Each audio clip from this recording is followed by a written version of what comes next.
In his small room, the capsule on his work table. He cleaned off the dirt and found a small port. It looked like a data crystal slot, something used a long time ago before modern systems took over. He remembered his grandfather's old reader still in storage. He found it, connected the capsule, and waited. The screen blinked once, then again. And finally, a video appeared. It was Mira. She looked younger than he remembered, maybe around 15. Her voice was calm, but serious. "If you're watching this," she said, "then Bruno showed you where I hid it. That means the signal is waking up again. And I'm probably gone." Tomas leaned closer, stunned. "I found something under Riva 3, Mira continued. "A pattern, a code. A voice hidden in the soil. It's not human, it's older. It spoke to me in my dreams. I tried to tell people, but no one believed me. I tried to stop it, but I could only slow it down." She looked away as if afraid. "I made Bruno. He's not just a dog. He's the key. He was built to guard this place and wait. If the signal rises again, you have to help him stop it before it wakes up." The screen went black. Tomas sat in silence for a long time. Outside, the wind blew gently over the graveyard hill. And the silent watcher waited. The next morning, Tomas could not stop thinking about Myra's message. He sat on the edge of his bed, holding the capsule in his hand. Her voice still echoed in his ears. "Bruno is not just a dog, he's the key." That one line kept repeating in his mind. Outside, the colony was waking up. Machines hummed to life. Miners walked toward the quarry. Drones flew overhead carrying supplies. Everything looked normal. But Tomas no longer felt normal. He had seen something he couldn't explain. And he couldn't ignore it. He knew he had to talk to someone who had known Mira better than him. Someone who might help him understand what she had discovered. There was only one person he could think of. Nia. Nia was Myra's closest friend. They had gone to school together, built machines together, and even lived next door for a few years. After Mira's death, Nia had changed. She became quiet, focused only on her studies. Now she worked as a data technician for the colonies. Satellite station. Tomas walked quickly through the dusty streets toward the North Tower, where Nia worked. The wind carried dry leaves through the paths. The sky was clear, but Tomas felt a strange pressure in the air, as if something was watching. When he reached the tower, he found Nia sitting at a control desk, checking signal logs on her screen. "Nia," he said. She turned and blinked in surprise. "Tomas, what are you doing here?" "I found something," he said. "It's about Mira." Nia stood up. Her face became serious. "What do you mean?" He pulled the capsule from his pocket and held it out to her. She left a message. "It was buried under her grave. Bruno showed it to me." "Bruno?" Nia whispered. "You mean the dog?" Tomas nodded. "He led me to it." Nia took the capsule and connected it to her terminal. The same video played, Mira's calm voice, the warning, and the mention of something buried deep under Riva 3. When the message ended, Nia stood very still. "I thought she was only dreaming," Nia said at last. She used to talk about a signal, a voice she could hear in her sleep. "I didn't believe her. No one did.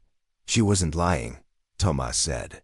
"She found something, and now it's waking up again." Nia sat down slowly. "We have to go back to her lab." "What lab?" "The one in the hills. We built it together, but she locked it up before she died. She said it was too dangerous." Tomas nodded. "Let's go." Later that day, they walked through the rocky path that led to the hills beyond the colony. Trees bent in the wind.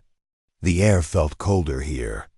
After an hour of walking, they reached a small metal door, hidden behind thick vines and stones.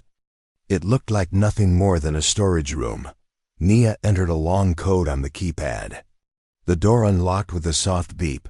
They stepped inside. The air was dusty and dry. The lab was small but filled with machines, wires, and screens. Strange tools hung from the walls. In the corner, a tall device stood covered by a gray sheet. This was her private place, Nia said quietly. She never let anyone else in. Tomas looked around. Many things were unfamiliar to him. Some machines didn't look human-made. He noticed a table covered in paper notes, sketches, and symbols. One sketch showed a map of Riva 3 with red lines drawn through the mountains. Another showed a creature made of light and shadow. The words buried thought, ancient code, alive, were written beside it. What is this? Tomas asked. Nia picked up a paper. She was tracking something underground. A signal. It was weak at first, but over time it grew stronger. She believed it wasn't just a message. It was something alive. It could think, and it wanted to be found. Tomas walked over to the covered device. What's this? Nia pulled the sheet off. Underneath was a tall cylinder, glass and metal, with wires going inside. At the center was a small sphere, floating inside. A clear liquid. It glowed faintly blue. That's the core of Bruno, Nia said. She built him here. That's why he's different. She made him? Tomas asked, surprised. Yes. She used both machine parts and organic tissue. He has a mind like an animal, but memory like a computer. And part of her voice, her commands, are written into his system. That's why he's so loyal. That's why he guards her grave. Tomas stepped back, trying to understand it all. She said the signal was sleeping, but one day it would wake up, Nia continued. And when it does, we'll need Bruno. He's the only one it fears. Why would it fear a dog? Tomas asked. Nia looked at him. Because he carries a piece of Mayra's code inside him. She changed something in the signal. She gave it a weakness. Bruno is the key to that weakness. Suddenly, one of the lab's monitors blinked. A red light appeared on the screen. Incoming. Signal deep core transmission DT. Tomas and Nia looked at each other. It's waking up. Nia whispered. The screen showed a map of the planet. A red dot flashed in the northern mountain range. Far beneath the surface, Tomas clenched his fists. We have to stop it. Nia nodded. We'll need Bruno, and everything Mayra left behind.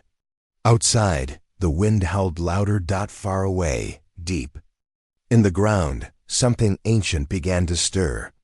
And Bruno, the silent watcher, stood again by the grave. Ears raised, eyes glowing brighter than before. He knew the time had come. The red light on the lab's monitor kept blinking. Incoming signal deep core transmission DT. Tomas stood silently, staring at the screen. What does this mean? He asked, his voice low. Nia moved closer to the computer and typed. Quickly. It's sending out a pulse, she explained. Something under the mountain is awake, and it's calling to machines. Maybe even minds, she paused. It's the same signal Mayra found 7 years ago. Tomas looked around. The lab, do we know what it wants? No, Nia said. Mayra believed it wasn't just a machine.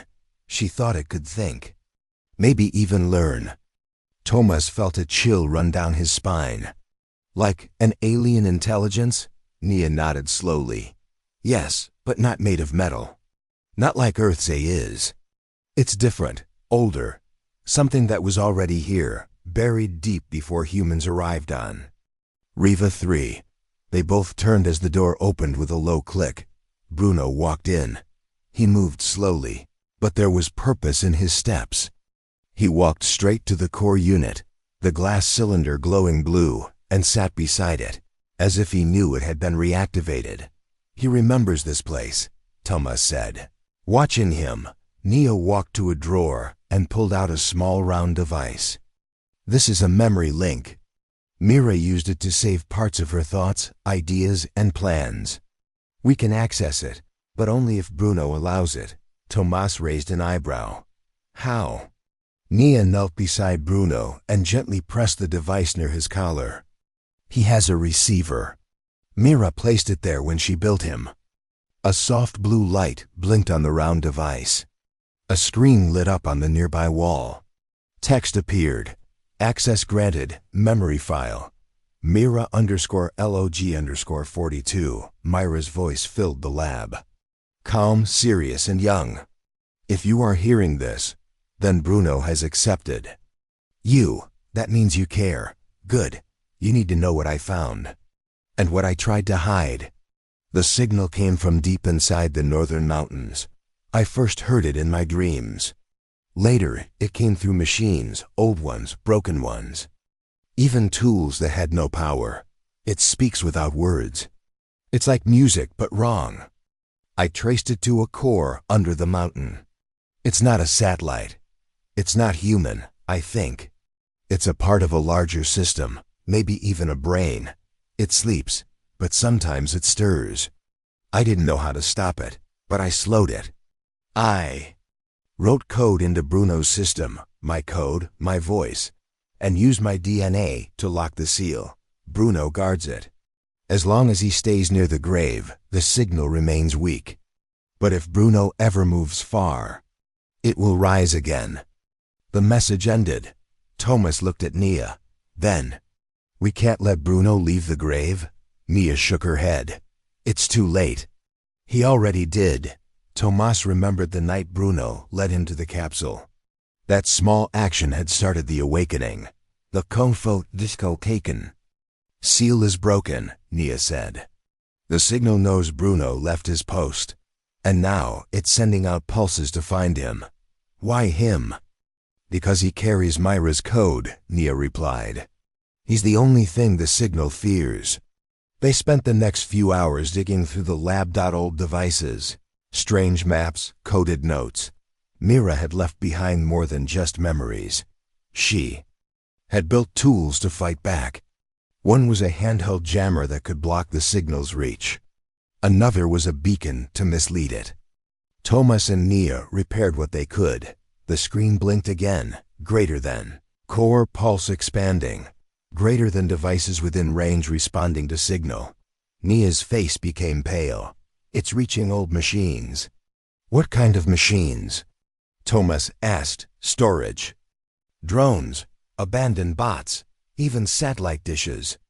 Anything with a circuit can be pulled in. Thomas stepped back. What will it do with them? Control them, Nia said. Use them.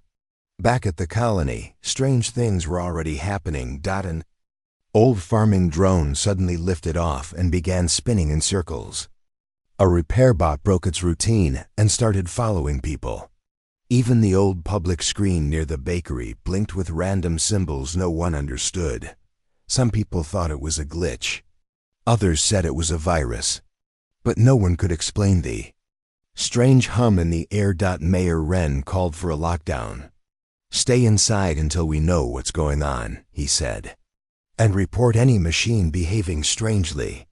But the hum continued. And deep under the mountains, the buried mind smiled, though it had no face. At the lab, Thomas finished fixing the jammer.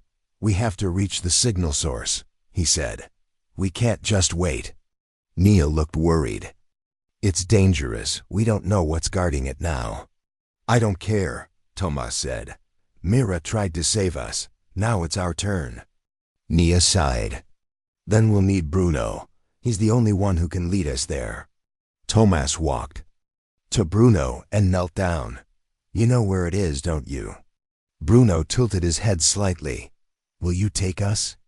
For a moment, the room was silent. Then Bruno stood up. He walked to the door and looked back. It was time. The next morning, Thomas, Nia, and Bruno set out for the northern mountains. They carried the jammer, the beacon, Mira's old tools, and a memory device. The sun rose behind them, casting long shadows over the land. The sky was calm, but the ground seemed to whisper beneath their feet. They did not know what they would find, but they had no choice. The signal was awake. And it was searching. The mountain stood tall and quiet, covered in dark gray stone and patches of dry grass. Thomas, Nia, and Bruno walked toward the base, following a narrow path marked only by wind and time. The air felt heavy now, as if it carried something unseen. A pressure that touched the back of their minds. Bruno led the way. He walked with steady steps, nose close to the ground, sometimes stopping to sniff the soil or listen to the breeze. He was silent as always, but his glowing blue eyes seemed more alert than ever. "Are we close?" Thomas asked, holding the jammer tight in his hands. Nia checked Mira's old map. "We're near the signal's heart." Mira marked a cave system just ahead. That must be where the source is buried. As they moved forward, the sky above flickered. It was only for a second, but Thomas saw it, a shimmer like a glitch in the air. The clouds twitched unnaturally. Then the sun dimmed, even though it wasn't sunset yet. "What was that?" he whispered. Nia's voice was quiet. "The pulse is getting stronger." Bruno growled for the first time, low and deep. Suddenly, Tomas's radio buzzed. He grabbed it from his belt. It was meant for short-range communication with the colony, but now it was picking up something else. A soft hum. And then a voice. A girl's voice. "Tomas ... it's me." His blood ran cold. It was Myra's voice. "Don't go there." The voice said, "You'll wake it up. Please, turn back." Thomas looked at Nia. "You heard that?" Nia's face was pale. She nodded. "It's not her. It's copying her voice." Tomas turned off the radio. "It's trying to trick us." They kept walking. As they reached the mouth of the cave, they saw signs of something unnatural. The stone walls were covered with strange glowing lines, like circuits made of light. Machines, old mining bots from the colony, stood still near the entrance, but their eyes blinked red. "They've been taken," Nia whispered. Bruno growled again, standing protectively between Tomas and the nearest bot. "We have to be careful," Tomas said. "If the signal can control them, it might see us already." Nia activated the jammer. The small device beeped, and a blue wave spread out. The red lights on the bot's eyes flickered, then went dark. "It works," Nia said, "but only for a short range. Once we go deeper, we'll have to use it wisely." Inside the cave, it was cold and quiet. The tunnel led downward, twisting like a spiral. Bruno moved slowly now, more cautious. Sometimes he stopped, sniffed the air, then moved again. The walls seemed to hum, a low sound, just at the edge of hearing. Thomas held a flashlight, shining it on the strange symbols that glowed on the rocks. They weren't human letters. They curved and shifted, almost like they were alive. "What are these?" he asked. Mira believed they were part of the signal's mind, Nia said. "This whole mountain is like a shell for something bigger. Something underneath." As they went deeper, the air became warmer. The walls began to pulse with light, a soft heartbeat. Rhythm. Ba-dum, ba-dum, ba-dum. They came to a wide chamber. Deep inside the cave. In the center stood a tall black structure, smooth and sharp, like glass and metal mixed together. It pulsed with light. Around it, parts of machines were scattered. Old colony tech, drones, satellite parts, all drawn here, all connected by glowing wires. "This is the core," Nia said. "The signal lives here." Thomas stepped forward, eyes wide. "It's building something." A screen on the structure lit up. Myra's face appeared again. "Welcome," the voice said. "You have come far. You may rest now. I will take care of you." Tomas raised the jammer. "That's not her." "No," Nia sighed. "It's using her memories, stored inside Bruno." Bruno barked loudly. The structure flashed in response. Suddenly, the wires on the ground began to move, slithering like snakes. "They know we're here." Tomas shouted. The glowing wires tried to reach Bruno. Tomas activated the jammer. A blue wave burst out. The wires stopped for a moment, pulling back with a hiss. "We don't have much time," Nia said. "We need to upload Mira's shutdown code." She pulled out the memory device and ran toward a terminal connected to the structure. The wires snapped at her feet, but Bruno leaped in front of her. biting them away. Sparks flew. Thomas covered them with the jammer. Hurry, Nia plugged in the device. The screen blinked. Unauthorized access, the voice said. Remove yourself. Mira's real voice played next, soft and calm. If you are hearing this, it means you're still trying to protect the others. Thank you, I built this code to stop it. But someone must finish what I started. The screen showed progress. Loading 18%, 35%, 50%. Bruno barked again, this time louder. Wires wrapped around his legs, pulling hard. No! Thomas shouted, rushing forward. He kicked the wires, trying to free Bruno. Sparks burned his boots. The jammer shook in his hand. Nia shouted, keep the jammer on. The upload is almost done. 68%, 82%. The structure changed shape, growing taller. Its surface cracked open, revealing a glowing brain-like core inside. A loud hum filled the chamber, a noise so sharp it hurt their ears. Bruno growled and pulled free. He ran toward the structure. Bruno, stop! Thomas yelled, but the dog jumped, straight at the core.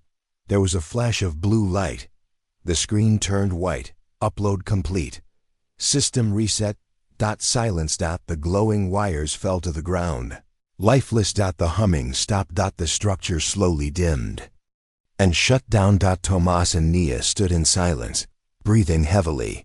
The core was quiet now, but Bruno lay still beside it. Thomas ran over and dropped to his knees. Bruno. Nia walked closer, eyes full of sadness. The dog's eyes no longer glowed. His breathing was soft, then slower, then still. He finished it, Nia said. He used the last part of Myra's code inside him. Thomas nodded, tears in his eyes. He saved everyone. They carried Bruno out of the cave together, one step at a time. Thomas and Nia slowly walked back through the hills, carrying Bruno's still body wrapped in a soft cloth. Their steps were heavy, but the silence around them was peaceful now. The air was no longer thick with pressure. The strange humming was gone. The wind felt clean again.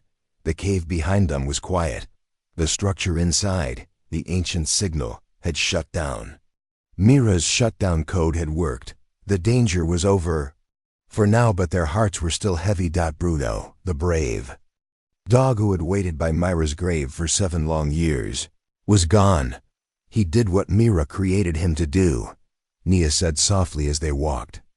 He finished her mission, Thomas nodded. He saved all of us. When they reached the colony, the people stood in silence. They had seen the sky flicker. They had felt their machines go still. And now they saw Thomas and Nia return, carrying Bruno like a fallen soldier. No one spoke. Some placed their hands on their hearts. Others bowed their heads. The mayor stepped forward. Is it done? He asked. Yes, Nia said. But it wasn't us. It was Mira. And Bruno. Thomas added. They protected this colony long before we understood the danger. We were just the last piece of her plan. The mayor looked at Bruno, eyes full of respect. Then he deserves to rest beside her. Later that day, a small group gathered at the graveyard. A new grave was made next to Mira's. The grass had grown soft over the years, and the trees nearby gave cool shade. Thomas gently placed Bruno in the ground. Nia set a small white stone above it with the words, Bruno, loyal to the end. He remembered. No one spoke much during the burial. No long speeches. Just silence, love, and thanks. Thomas stayed behind after everyone left. He sat near the graves, staring at the sky. I wish I had talked to her more when we were young. He whispered. I wish I had believed her. But a soft breeze touched his face, and somehow, he felt Mira had already forgiven him. Over the next few days, the colony returned to normal. Machines that had stopped began to work again. Drones flew in straight lines. Lights stayed steady. There were no more voices on the radio. The strange glitch in the sky never returned.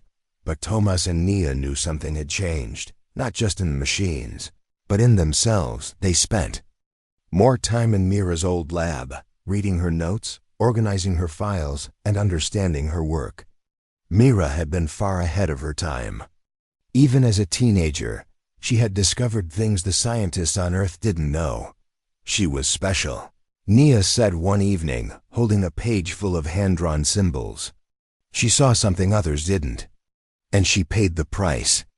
Thomas added, she gave up her life to stop that thing. But she didn't give up hope, Nia replied. She believed someone would finish what she started. One evening, while sorting through a locked box in the lab, Thomas found a metal cube marked, for the one who followed Bruno. He opened it and found a second crystal, smaller than the last, and a note. If you found this, then Bruno trusted you. Thank you. The signal we stopped is not the only one. There are others, on other planets, deeper places. This was just a small piece of something bigger.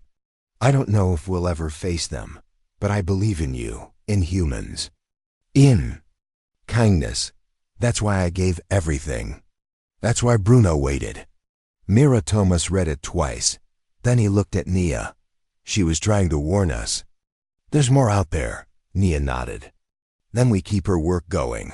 We don't stop now. The next day, they met with the colony leaders. Thomas placed the new crystal on the table.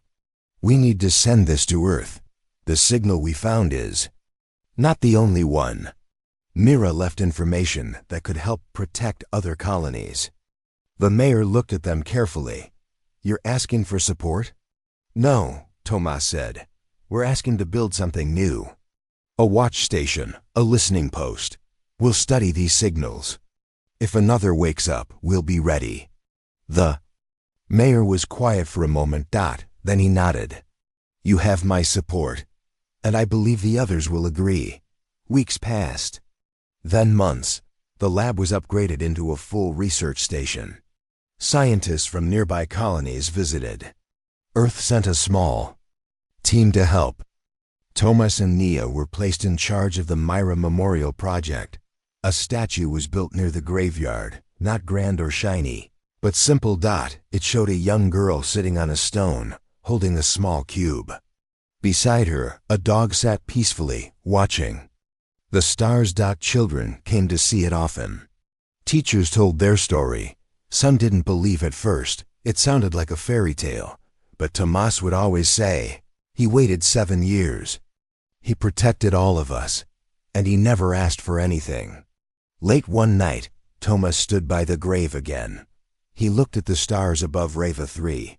They blinked quietly in the sky, like gentle eyes watching from far away. He whispered, I hope you're proud, Mira. The wind moved through the trees.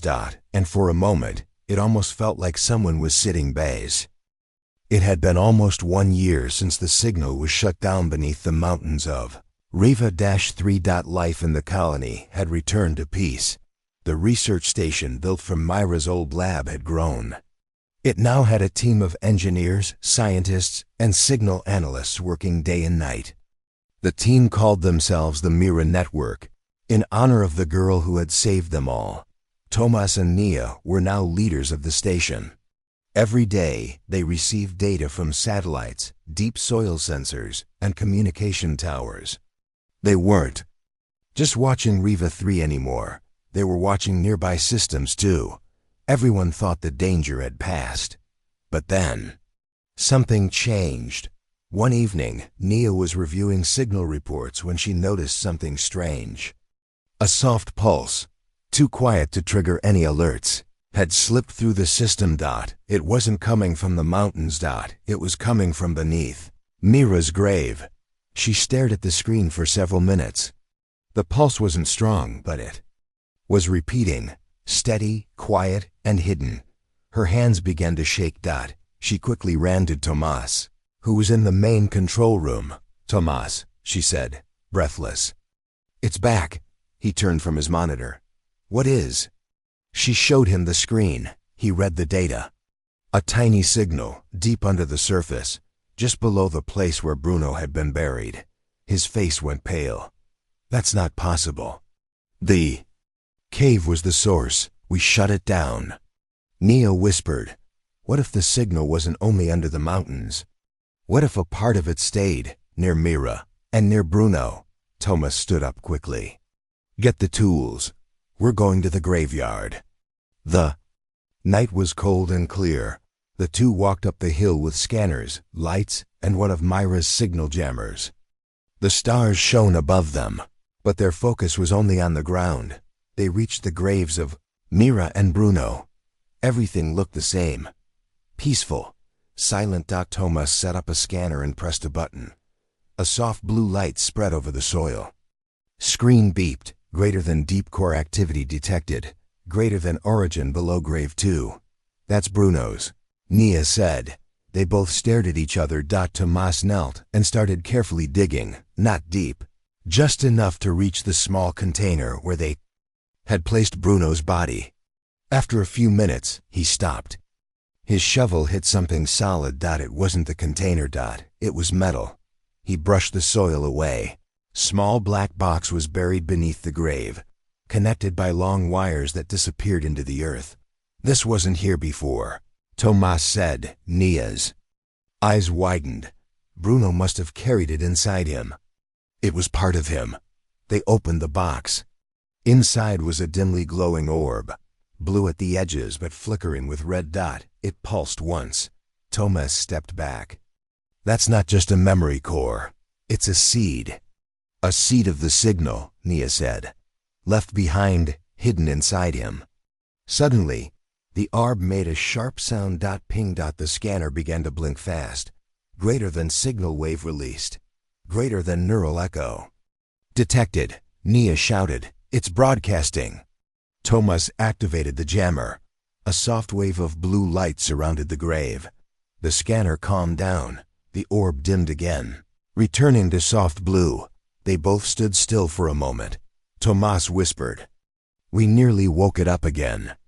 Back at the lab, they placed the orb into a locked chamber. Mira's final encryption codes were still active. It took them hours to break into it safely. Inside the orb was something unexpected. A message, not a warning, not a threat. Choice. The message read, this is the last gate.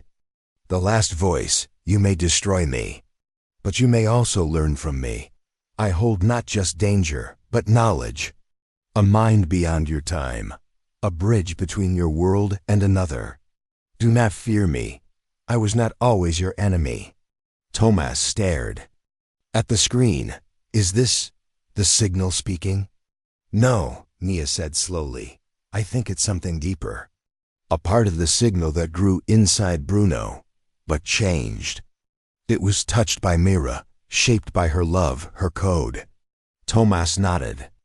And it remembers her. For days, the team debated what to do. Some wanted to destroy the orb. Others said it should be sealed forever. But Thomas had another idea. What if we build a firewall? He said, a final one. Not just to block the signal, but to talk to it. Safely, just like Mira used Bruno, a bridge, a guide. Nia looked at him. You want to connect with it? I want to understand it, Thomas said. It's been part of us for years. We can't run forever. They began to build the final firewall, a machine created using Mira's original code, Bruno's memory systems, and new human safety protocols. It was placed deep underground, far below the lab, protected by layers of AI security. Once ready, they placed the orb inside. The machine powered on. For several minutes, nothing happened. Then a soft light blinked. The orb's voice returned, not as Mira, not as Bruno, but something new. It spoke slowly. You have chosen peace, so I will speak in peace. I am not only signal. I am memory. I am watcher. Long before humans came, I waited. I slept. You woke me. You feared me. But one of you understood. She gave me a name. She called me Hope. Thomas looked at Nia. Mira gave it a name? He said quietly. Nia's eyes were full of tears. She didn't just build Bruno to stop it. She tried to teach it. To give it a reason to change. In the weeks that followed, the lab became more than a defense center. It became a learning place where humans listened to the voice of the past. Carefully, safely. They didn't give it freedom, but they gave it respect. They called it Project Hope, a name born from Myra's heart. One night, Tomas stood by the statue again. The stars above seemed closer now, like quiet friends. He placed a small flower beside the stone and whispered, "Your firewall still protects us. Your memory still guides us. And your dog still waits in our hearts." The wind moved gently as if somewhere far away. Bruno heard him. 7 years had passed since Myra's death. The hill where she and Bruno rested had become a sacred place, not just for those in the colony, but for travelers, engineers, and thinkers from other planets too. People came to see where a girl and a dog had stopped a silent war before it began. The Myra network had grown. It now reached multiple planets, connecting scientists and peacekeepers across systems. The Project Hope core, once hidden inside Bruno's body, had become the center of a new kind of learning, how to understand the unknown without fear. But no one forgot what had happened, and no one forgot Myra. One morning, Nia stood by the graveyard hill, looking at the rising sun. She held a small device in her hand, a memory crystal. Inside the crystal was Myra's last code update, something Myra had written just days before she died. Tomas walked up beside her. "You sure about this?" he asked. I nodded. "She wanted us to use it only when the world was ready. I think that time is now." They returned to the lab and inserted the crystal into the final firewall system. The screen lit up slowly. The core glowed gently. Then a voice, soft and familiar, spoke. "Hello, old friends." Tomas froze. It was Myra's voice, but it wasn't a recording. It wasn't an echo. It was real. Everyone in the lab gathered around. The voice continued. "This is not Myra, but I carry her code, her thoughts, her choices. I am the bridge she built. I am the hope she planted in Bruno. I remember everything. I remember love. I remember fear. I remember the signal that once tried to control. And I remember learning that control is not the only way." Nia stepped forward. "Who are you now?" The voice replied gently, "I am what you made me. I am the signal that chose not to be a weapon. I am the echo that became a memory. I am learning." The lab fell silent. Then Tomas asked, "Do you want to harm us?" "No," the voice said. "I want to protect you as she did, as Bruno did." After many meetings, the team gave the entity a name. They called it MyraNet, not just a network, but a living memory shaped by Myra's final code and Bruno's long wait by her grave. MyraNet never asked for freedom. It only asked for purpose. And so, they gave it one. It became a silent guardian. It scanned unknown signals across galaxies and translated them into safe patterns. It helped design defense tools that did not kill, but disabled. It taught young engineers how to build tech with care. But most of all, MyraNet told stories. Stories of a girl who loved learning more than fear, and a dog who never left her side. One day, a small boy named Eli visited the lab. He was only 9 years old, and he asked Tomas, "Can Myra come back?" Tomas smiled softly. "No, son, people don't come back." The boy looked sad, but I heard her voice in the core. Tomas nodded. "That's right. We saved her code, her ideas, her kindness. So even if she's not here, a part of her is still guiding us." Eli asked, "And Bruno?" Tomas pointed to a small statue outside the lab, a bronze dog lying at the feet of a girl. "He's watching too," he said. Eli smiled. "They're both heroes." Years later, something unusual happened. A ship from a faraway system picked up a signal. It wasn't hostile. Wasn't a warning. It was a song. Soft, rhythmic, peaceful. The origin was unknown, but the pattern was familiar. The MyraNet responded. It studied the signal, ran comparisons, and finally said, "This is not a threat.